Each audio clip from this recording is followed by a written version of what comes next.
आदाब। मैं अजय सिंह कविता और लेख लिखता हूँ। हिंदी का लेखक हूँ मैं। आज गुलमोहर किताब के पेज पर फांसीवाद के बारे में, खास करके भारतीय संदर्भ में फांसीवाद को कैसे समझा जाए, इस पर कुछ बातें मैं रखूंगा। और ये बातें विचार के लिए हैं, ताकि इस पर लोग सोचें, और ये कोई अंतिम निष्कर्ष नहीं है। सवाल यह है कि फांसीवाद को हम किस रूप में समझें। इस समय 2023 में हम रह रहे हैं हिंदुस्तान में। 2024 का लोकसभा चुनाव भी आने वाला है, और लगभग 10 साल से प्रधानमंत्री नरेंद्र मोदी के नेतृत्व में एक हिंदू राष्ट्रवादी पार्टी, भारतीय जनता पार्टी का शासन चल रहा है। और उसने जिस तरीके से हमारे देश का बेड़ा गर्क किया है, वो हम सभी लोगों के सामने है। इस पर एक बातचीत होती है कि इसे हम फांसीवाद कहें, फांसीवाद की आहट कहें, फांसीवाद की आशंका कहें, या इसे हम सिर्फ अधिनायकवाद के तौर पर इसको हम देखें। ये एक सवाल उठता है कि हम इसे किस रूप में देखें। आमतौर पर हम लोग, यानी मैं जिस धारा को के साथ जुड़ा हुआ हूं, हम लोग एक आमतौर पर जो उदार, सेकुलर, प्रगतिशील, वामपंथी धारा से जुड़े हुए जो लोग हैं, वे लोग आमतौर पर इस सरकार को, इस निजामशाही को एक फासिस्ट, फांसीवादी निजामशाही बोलते हैं। और उसके पीछे कुछ ठोस कारण है। बहुत ज्यादा सैद्धांतिक विचार विमर्श में न जाकर के इतना बता देना जरूरी है कि फांसीवाद शून्य में नहीं पनपता।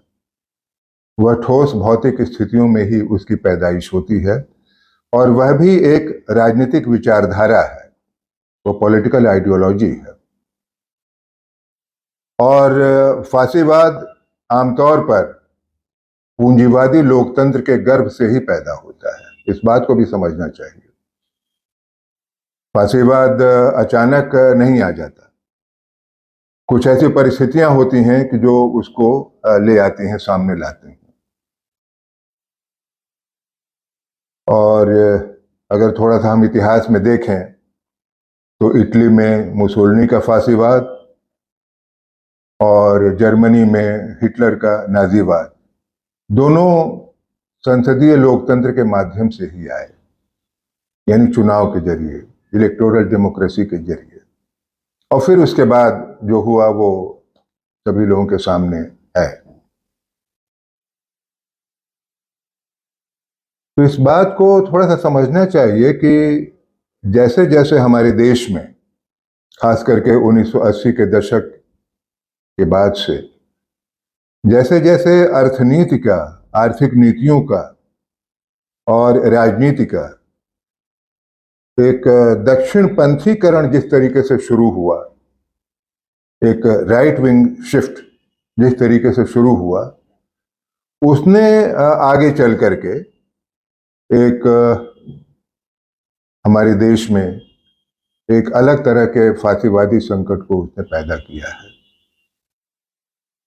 और इस फांसीवाद को आप हिंदुत्व से और कारपोरेट पूंजीवाद से जोड़े बगैर नहीं देख सकते, क्योंकि इसका जो दाना पानी जो इसको मिल रहा है, इसको जो खाद पानी जो इसको मिल रहा है, वो एक तरफ एक हिंदुत्व की विचारधारा से, जो हमारे देश को हिंदू राष्ट्र बनाना चाहती है, और दूसरी तरफ जो कारपोरेट पूंजीवाद है, जो पूंजीवादी समूहों का, जो बड़े बड़े समूह हैं जिन्होंने देश के संसाधनों पर लगभग पूरी तरह कब्जा कर लिया है, और उसके साथ साथ अमेरिकी साम्राज्यवाद का भी उसमें जो गठजोड़ है। इन सब लोगों ने, इन सभी कारकों ने मिल करके हमारे देश में एक फांसीवाद की एक पीठिका, एक आधार भूमि तैयार की है।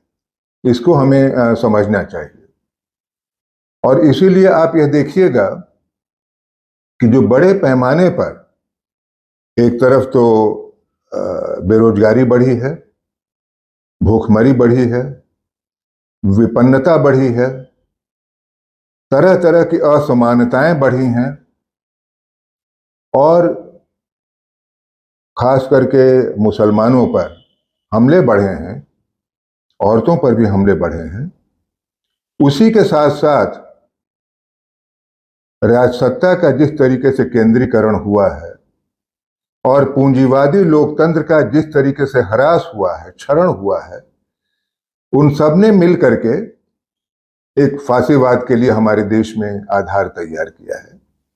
फांसीवाद का जो एक बहुत हम सीधा मतलब ये निकालते हैं कि पूंजीवादी लोकतंत्र में, बुर्जुआ डेमोक्रेसी में जो इनर डेमोक्रेसी होती है, जो आंतरिक लोकतंत्र होता है, उसका भी सफाया हो जाता है।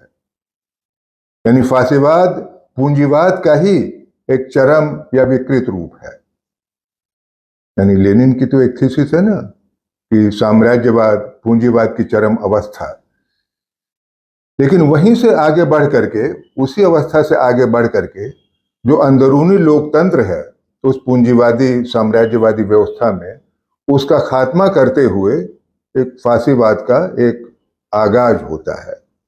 और उसमें होता यह है कि उन पार्टियों के अंदर भी जो अलग अलग जो आवाजें होती हैं, उन आवाजों को निर्ममता पूर्वक दबा दिया जाता है और उसके लिए बल प्रयोग किया जाता है। और वह करते हुए जरूरी है कि व्यापक समाज और राजनीतिक समूह में जो अलग अलग आवाजें हैं, जो अलग अलग कंसेप्ट्स हैं, जो अलग अलग धारणाएं हैं, अलग अलग समूह हैं, उन सबको एक ही सांचे में लाते हुए उनका एक, जिसे कहा जाए कि एक रस एक रंग उनको किया जाए, होमोजिनाइज किया जाए उनको। तो ये जो प्रक्रिया है, ये एक फांसीवाद का एक अभिन्न अंग है। और इसीलिए हमारे देश में देखिएगा कि जो निजामशाही है, नरेंद्र मोदी की जो सरकार है, वह लगातार एक देश, एक भाषा, एक राष्ट्र, एक खान पान, एक वेशभूषा, एक तरह की आदत, एक तरह का आचार विचार, एक तरह का जो व्यक्तिगत जो हमारी जो चुनाव करने की आज़ादी है वो एक ही तरह की हो, इन सभी चीज़ों को वो लाने की कोशिश कर रही है। और जहाँ जहाँ वह इन कोशिशों को लागू कर रही है, वहाँ वहाँ हिंसा भी बेतहाशा तरीके से बढ़ रही है। और उस हिंसा में मुसलमानों को एकदम से निशाने पर लिया गया है। उनको जिस तरीके से डेमोनाइज किया गया है, वो बहुत कुछ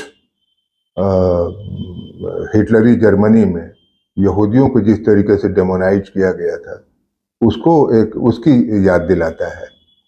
या फिर जब चेक और ये युगोस्लाव गणराज्य जब टूटे फूटे थे, जब उनका विखंडन हुआ था, तो बोस्निया हर्जेगोविना और ये सब जो उभरे थे, सर्बिया, तो वहाँ जिस तरीके से मुसलमानों पर भयानक कत्लेआम हुआ, उन पर हमले हुए, उनको एक प्रमुख निशाना और दुश्मन मानते हुए, तो वो चीजें ये दिखाती हैं कि हमारे देश में भी कमोबेश वही स्थिति आ रही है।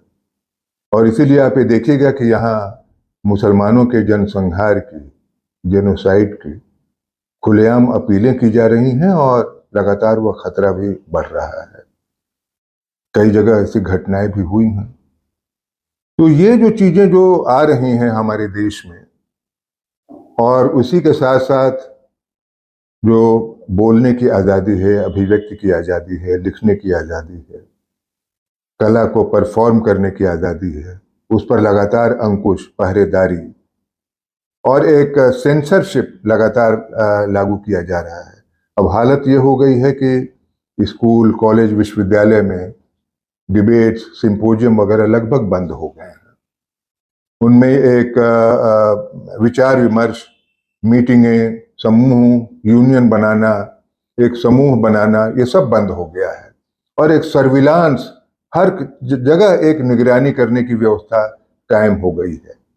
तो ये चीज एक दिखाई देती है। आप खासतौर पर आप विश्वविद्यालयों को देखिए, भारतीय विश्वविद्यालयों की, तो वो एक पुलिस स्टेट एक प्रकार से बन गए हैं, वो सर्विलांस स्टेट बन गए हैं, जहां हर चीज पर निगाह रखी जा रही है और हर चीज को यह देखा जा रहा है कि वो मौजूदा निजामशाही के खिलाफ, नरेंद्र मोदी के खिलाफ, आरएसएस और बीजेपी के खिलाफ कहीं कोई आवाज तो नहीं है। तो ये जो जिस तरीके से एक जिसे कहा जाए कि एक गला घोटू माहौल बनाया जा रहा है, जिसमें आपको सांस लेने की भी आजादी नहीं दी जा रही है, तो ये सारी चीजें ये बता रही हैं कि ये एक जिसे हम फासीवाद बोलते हैं, वो उसका खतरा वाकई बहुत गंभीर है।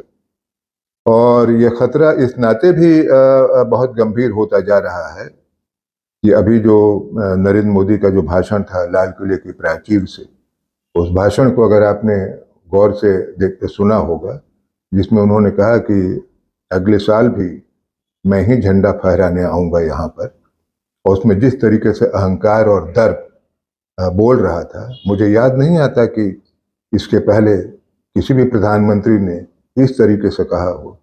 जवाहरलाल नेहरू हमारे देश में 17 साल प्रधानमंत्री रहे, इंदिरा गांधी भी कई साल प्रधानमंत्री रही, और भी लोग रहे, लेकिन कभी भी लाल किले से भाषण देते हुए यह दावा नहीं किया गया कि अगले साल मैं ही आऊंगा या मैं ही आऊंगी। तो ये जो इस तरीके से जो बातें की जा रही हैं, ये उसी एक फासिस्ट मनोवृत्ति का परिचायक है, और ये बता रही हैं कि हिंदुस्तान में जो एक आफत का परकाला आया हुआ है, वह जल्दी दूर नहीं होने वाला, और उसे दूर करने के लिए हम सभी लोगों को बहुत कसकर जद्दोजहद करनी होगी। और जो हिंदू राष्ट्र को बनाने के लिए जो पूरी तरीके से ताना बाना ये पूरा बुना गया है, उसको नष्ट करना होगा। इस बात को भी समझिए कि चेक एंड बैलेंस की जो एक बुर्जुआ पॉलिटिक्स में, बुर्जुआ डेमोक्रेसी में जो अवधारणा होती है नियंत्रण और रोक की, उसको पूरी तरीके से खत्म कर दिया गया, सारे इंस्टीट्यूशन को नष्ट कर दिया गया है। अब सारी चीजें प्रधानमंत्री कार्यालय से संचालित होती हैं। यहाँ तक कि कोई ट्रेन भी चलेगी, उसको हरी झंडी भी दिखाने का काम, क्योंकि एक स्टेशन मास्टर कर सकता है, वो भी प्रधानमंत्री कर रहा है। तो हर चीज पर्सनलाइज, सेंट्रलाइज्ड हो गई है। हर चीज प्रधानमंत्री कार्यालय से चीजें हो रही हैं। यहाँ तक कि राष्ट्रपति भवन भी प्रधानमंत्री कार्यालय का ही एक एक्सटेंशन बन गया है। वहां यानी वहां भी कोई आए जाए, राष्ट्रपति किसी से मिले या ना मिले, यह प्रधानमंत्री कार्यालय ही तय करता है। तो ये सारी चीजें जिस तरीके से बता रही हैं कि लोकतंत्र का कहीं भी किसी भी जगह कोई स्पेस, कोई जगह नहीं रह गई है। हाँ, ये जरूर है कि अभी भी हमारे देश में राजनीतिक पार्टियां हैं, चुनाव हो रहे हैं, ये सारी चीजें हैं, लेकिन ये कब तक चलेगा, कब तक ये बना रहेगा, इसकी कोई गारंटी नहीं की जा सकती। और अब तो संविधान बदलने की भी बात हो रही है। तो जिस संविधान को मान लीजिए कि जिसकी बदौलत हम लोग प्रजा से नागरिक बने, सब्जेक्ट से हम लोग सिटीजन बने, उसी पर सवाल उठाया जा रहा है और नागरिकता की अवधारणा पर ही सवाल उठाया जा रहा है। तो ये चीजें बता रही हैं कि जो ये खतरा है फासीवाद का, वो वाकई गंभीर है। और 24 के बाद चुनाव होगा कि नहीं, पार्टियां रहेंगी कि नहीं, और एक विपक्ष की आवाज, असहमति की आवाज रहेगी कि नहीं, ये कहना बड़ा मुश्किल है। तो खतरा वाकई बहुत गंभीर है। हमें इसके बारे में सोचना चाहिए और कैसे हम इसका मुकाबला करें। जाहिर है कि इसका मुकाबला राजनीतिक स्तर पर ही हो सकता है, क्योंकि फासीवाद एक राजनीतिक विचारधारा है, और उसका मुकाबला एक लेफ्ट ओरिएंटेड पॉलिटिक्स से ही हो सकता है। दुनिया का इतिहास यही बताता है। शुक्रिया।